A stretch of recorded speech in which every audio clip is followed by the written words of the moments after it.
मोतियाबिंद या कैटरेक्ट आप सबने नाम सुना होगा। इसको मैं बीमारी नहीं कह सकता, जो कि ये ओल्ड एज में आती है। वो एक किस्म से फिजियोलॉजिकल चेंज होता है आँख के अंदर जो लेंस होता है। अगर किसी को जल्दी आ जाए, जैसे बच्चों में भी आ सकता है, ये जवानों में भी आ सकता है।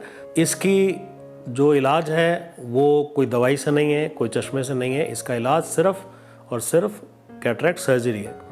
सर्जरी की शुरुआत बहुत पहले हुई थी, जिसको पहले हम काउचिंग बोलते थे, लेकिन वो तो सदियों पुरानी चीज़ है।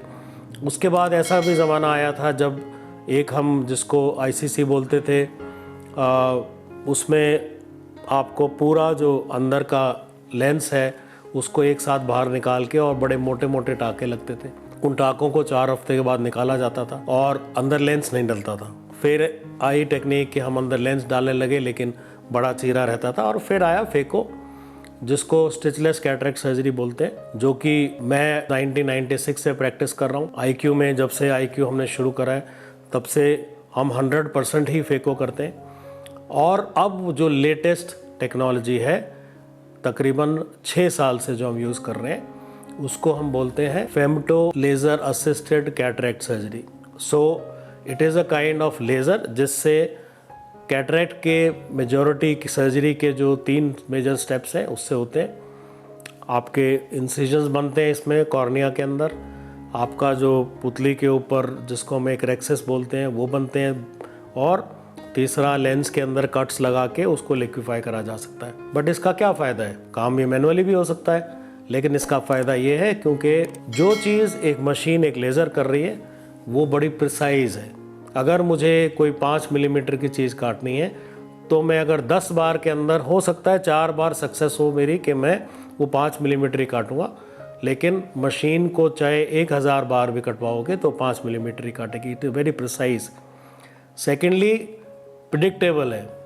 अब हाथ से काम करते हुए मेरा हाथ कहीं हिल गया, पेशेंट हिल गया, कुछ भी हो सकता है, लेकिन ये मशीन जो है, इससे जो भी ये लेज़र है, ये बड़ी प्रिडिक्टेबल है कि हमें पता है कि यहाँ लगेगा तो वहीं लगेगा, राइट।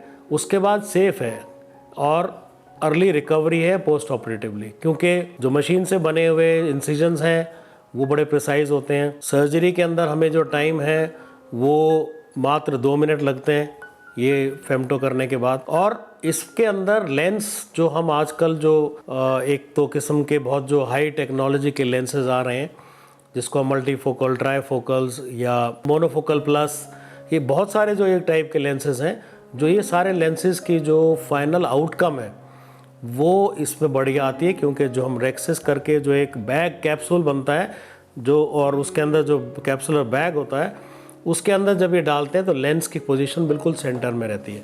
क्योंकि जो हम वो एक रेक्सेस होता है सीसीसी, मतलब वो हमारे लिए ज़्यादा ज़रूरत है, लेकिन आपके लिए जानना ये ज़रूरी है कि एक वो बड़ी सेंटर्ड पोजीशन रहती है, इसलिए वो लेंस बहुत अच्छा काम करते हैं, राइट। उसकी जो एक्चुअल में इतना पैसा खर्च के कोई लेंस लगाता है तो उसकी आउटकम इस प्रोसीजर से बेटर आती है। शुरू के अंदर बहुत सारे डॉक्टर भी इस सर्जरी से थोड़ा दूर रहना चाहते थे कि एक्सपेंसिव है, क्यों कराई जाए, हाथ से हो सकती है। लेकिन अब मैं आपको बताना चाहूँगा कि मेरी अपनी प्रैक्टिस के अंदर तकरीबन 90% जो मेरी सर्जरीज़ हैं वो सिर्फ फेमटो कैटरेक्ट सर्जरीज़ होती हैं। क्यों? क्योंकि पेशेंट को भरोसा है उस सर्जरी के ऊपर, डॉक्टर को भरोसा है उस सर्जरी के ऊपर, और क्वालिटी ऑफ विजन आउटकम हमें उससे पता है कि कितनी ज़्यादा अच्छी होती है। इसलिए ये सर्जरी आईक्यू के अंदर पिछले 6 साल से हो रही है। इस मशीन जिससे हम करते हैं वो कैटलेस है। अगेन ये जॉनसन एंड जॉनसन का प्रोडक्ट है, वर्ल्ड वाइड नोन है ये प्रोडक्ट, और FDA अप्रूव्ड प्रोडक्ट है।